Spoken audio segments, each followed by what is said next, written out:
కర్ణాటకలో 1000 మంది స్టూడెంట్స్‌కి ఎయిడ్స్. ఇప్పుడు ఈ న్యూస్ దేశవ్యాప్తంగా కూడా వైరల్ అవుతుంది. ఒకసారి దీని గురించే డిస్కస్ చేయడానికి ప్రెజెంట్ మనతో పాటు సీనియర్ జర్నలిస్ట్ రాము బాలాజీ గారు ఉన్నారు. వారిని అడిగి తెలుసుకునే ప్రయత్నం చేద్దాం. నమస్కారం సార్. నమస్తే. సార్ దాదాపు 18-25 ఏళ్ల గ్యాప్ ఉన్న స్టూడెంట్స్ అందరికి కూడా 1000 మందికి ఎయిడ్స్ వచ్చిందని చెప్పేసి, అది కూడా కర్ణాటకలో వచ్చిందని చెప్పేసి వార్తలు వైరల్ అవుతున్నాయి సార్. అసలు ఏం జరిగింది? ఇప్పుడు ఈ న్యూస్ దేశవ్యాప్తంగా కూడా వైరల్ అవుతుంది. దీనికి సంబంధించిన ఎటువంటి ఇన్ఫర్మేషన్? ఇది ఇప్పుడు కర్ణాటకలో 18 ఏళ్ళ నుంచి 25 ఏళ్ళ లోపల ఏజ్ గ్రూప్లో 72,000 మంది కాలేజీ స్టూడెంట్స్కి ఎయిడ్స్ ఉంది అనే వార్త ఒక సంచలనంగా మారింది. అట్లాగే దానికంటే కూడా పెద్ద సంచలనం వచ్చి 18 ఏళ్ళ నుంచి 35 ఏళ్ళ బ్రాకెట్లో ఆ ఏజ్లో 66,600 కేసులు ఉన్నాయంట కాలేజీ పిల్లలకి. అంటే 66,000 మంది యూత్కి ఎయిడ్స్ ఉంది. మామూలుగా కర్ణాటకలో ఓవరాల్గా 2,60,60,000 మందికి ఎయిడ్స్ ఉంటే అందులో 1,66,000 మందికి 18 ఏళ్ళ నుంచి 35 ఏళ్ళ లోపు. ఇందులో కాలేజీ పిల్లలు అంటే 25 ఏళ్ళ లోపల కాలేజీ పిల్లలు 72,000 మందికి ఎయిడ్స్ ఉంది. ఇదేంది? టెస్ట్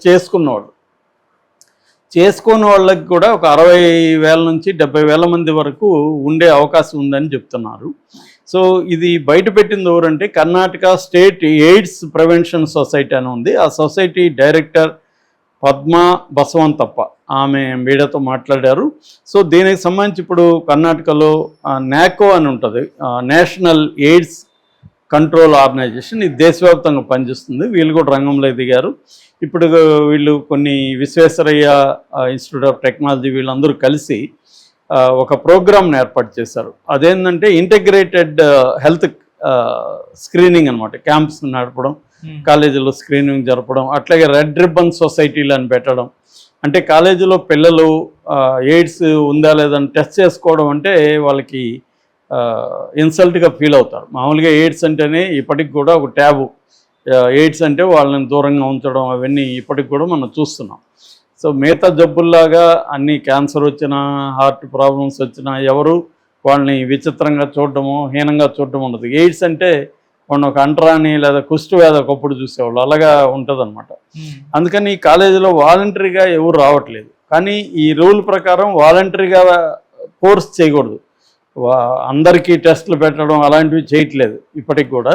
అది కూడా ఆలోచిస్తుంది ప్రభుత్వం. కంపల్సరీ కాలేజీల్లో ప్రతి ఒక్కరూ హెల్త్ స్క్రీనింగ్ చేసుకోవాలి, అందులో భాగంగా హెచ్ఐవి టెస్ట్ కూడా చేసుకోవాలి అనేది పెడితే మంచిదేమో.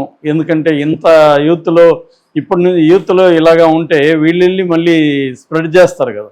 ఎందుకంటే వీళ్ళు యాక్టివ్ సెక్సువల్ పార్టిసిపెంట్స్గా ఉంటారు. మనకి ఇప్పుడు తెలిసి ఈ మధ్యకాలంలో వీళ్ళు కూడా డిగ్రీ అండ్ ఇంజనీరింగ్ కాలేజ్ వాళ్ళే ఎక్కువ ఉన్నారనమాట. 90% డిగ్రీ స్టూడెంట్స్, ఎక్కువ ఇంజనీరింగ్. మామూలుగా ఇంజనీరింగ్ కాలేజీలో ఎక్కువ రొమాన్స్లు, లవ్లు, రొమాన్స్లు అక్కడ ఎక్కువ ప్రొఫెషనల్ కాలేజెస్లో జరుగుతాయి. వాళ్ళకి అది మామూలుగా కూడా ఉంటుంది అనమాట. అంటే ఇంతకుముందు అంటే లవ్ అంటే కనీసం దాని ప్లాటోనిక్ లవ్లు అనేవి ఉండేవి, అంటే లేకుండా ప్యూర్ ప్రేమ. మన సినిమాలు కూడా ఆ టైంలో అలాంటి ప్రేమ సినిమాలు ఉండేవి. ఇవాళ ఏమంటే ప్రేమ కంటే కూడా అనేది ఇంపార్టెంట్గా మారిపోయింది. ఎందుకంటే ఇప్పుడున్న మీడియా ఎక్స్పోజరు, ఒకప్పుడు ఒక 20-30 ఏళ్ళకు ముందు ఇంత పోర్ను వ్యవహారం లేదు. అప్పుడు పోర్ను దొరకాలంటే చాలా కష్టంగా ఉండేది. ఎవడో ఎక్కడో ఒక VHS క్యాసెట్ ఉందంటే వాడి దగ్గరికి వెళ్ళి వాడిని బతిమలాడి తెచ్చుకొని దాన్ని మళ్ళీ మనకి గీతాంజలిలో అనుకుంటా చూపించారు. అది మణిరత్నం సినిమాలో వాళ్ళు రహస్యంగా ఒక ఇది పెట్టుకొని VHS ప్లేయర్ పెట్టుకొని దాంట్లో వేసుకొని చూసుకోవాలి. అది రెంట్కి తెచ్చుకొని ఇలాగుండేది. ఇవాళ ఏముంది, ఫోన్లోనే కొన్ని 100,000 సైట్లు వచ్చేసాయి అనమాట. సో పిల్లలకు కూడా ఇండియాలో 80% పాపులేషన్కి స్మార్ట్ ఫోన్లు వచ్చేసాయి. అందువల్ల ఇది మేజర్ సమస్య. ఇవన్నీ చూస్తున్న వాళ్ళు గమ్మున ఉండరు కదా. అమ్మాయిలైనా అబ్బాయిలైనా అఫైర్లు పెట్టుకోవడానికి ట్రై చేస్తారు. సో అఫైర్లు అనేవి పెరుగుతున్నట్టుగా మనకు కనపడుతుంది. దీంట్లో ఏంటంటే సేఫ్టీ మెథడ్స్ ఫాలో కాకుండా, ఒకప్పుడు అంటే గట్టిగా ఈ కండోములు వాడండి అనే ప్రచారం ఉండేది. ఈ మధ్య అది కూడా తగ్గిపోయింది. ఎందుకంటే ఎయిడ్స్ అనేది జనరల్గానే గతంతో పోలిస్తే తగ్గింది, కేసులుగానే తగ్గింది. రెండోది దానికి బెటర్ మెడిసిన్ వచ్చింది. ఇంతకుముందు ఎయిడ్స్ వస్తే బతకడం కష్టమయ్యేది, ఇవాళ అదేం లేదు. కాకపోతే అర్లీగా స్క్రీనింగ్ చేసుకొని అర్లీగా కానీ తెలిస్తే ట్రీట్మెంట్ పెద్ద విషయం కాదు. దానికి సంబంధించి యాంటీ రెట్రోవైరల్ థెరపీ అంటారు, ఆర్ట్ అంటారు, ART. ఈ ART అనేది వెరీ ఇంపార్టెంట్ అనమాట. ఈ ART చేస్తారు. సో అలాగే ఇప్పుడు తెలంగాణ కర్ణాటక కాలేజెస్లో ఈ స్క్రీనింగ్లు పెడుతున్నారు. ఇక్కడ కూడా అనానిమస్గా, అంటే యాప్ల్లో ఉంటారు, యాప్ల్లో నమోదు చేసుకోవచ్చు. ఆ నమోదు చేసుకున్న వాళ్ళ పేర్లు కానీ ఏమి బయట పెట్టకుండా రహస్యంగా చేస్తారన్నమాట. అలాగా రహస్య స్క్రీనింగ్కి విద్యార్థుల్ని ప్రోత్సహించడం కోసం చేస్తున్నారు. అంటే ఎవరైనా వీళ్ళు సెక్సువల్గా పాల్గొన్నప్పుడు, అంటే ఇవి లేకుండా, రక్షణ లేకుండా, కండోమ్ లేకుండా సెక్సువల్ యాక్ట్లో పాల్గొన్నప్పుడు ఎందుకన్నా మంచిది చేసుకుందాము అన్న ఇదిని స్పృహని కలిగిస్తూ ఉన్నారన్నమాట. ఎందుకంటే 72,000 మంది కాలేజీ యూత్కి హెచ్ఐవి పాజిటివ్ రావడం అనేది చాలా పెద్ద విషయం.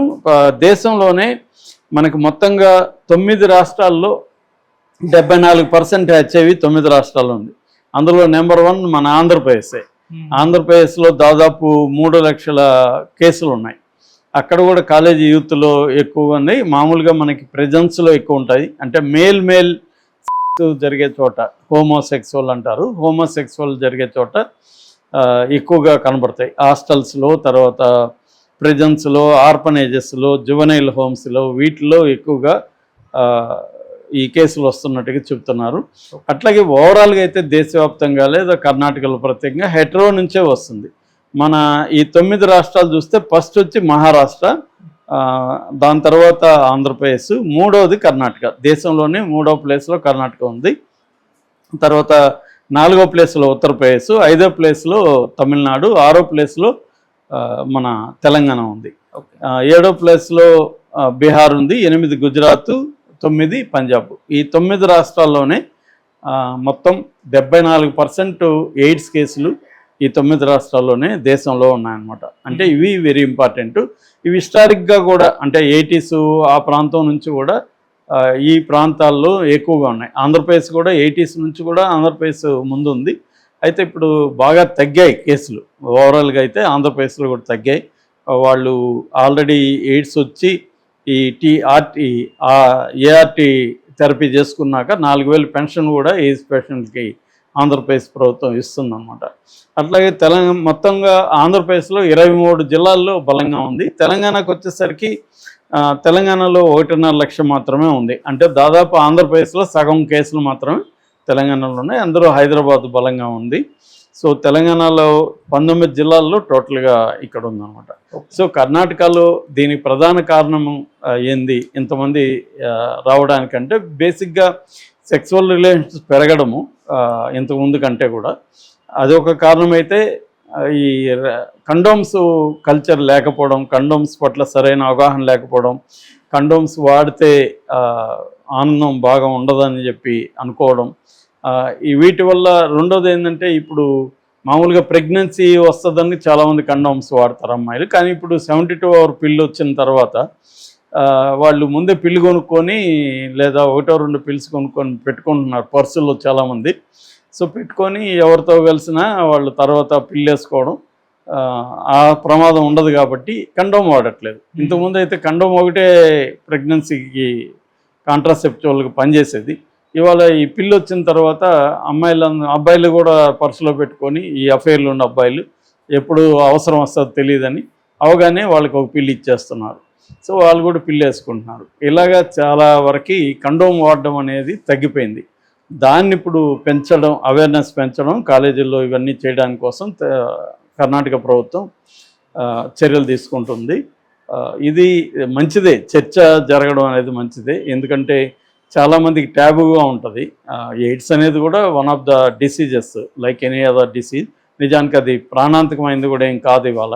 కాకపోతే తొందరగా మనకేమన్నా అనుమానం వచ్చినప్పుడు తొందరగా స్క్రీనింగ్ చేసుకొని ఉందా లేదా తెలుసుకుంటే, ఇవాళ మెడిసిన్స్ పవర్ఫుల్గా ఉన్నాయి కాబట్టి ఇబ్బంది ఏం లేదు. ఈ రెట్రోవైరల్ డ్రగ్స్ బాగా వచ్చాయి కాబట్టి ఇబ్బంది లేదు.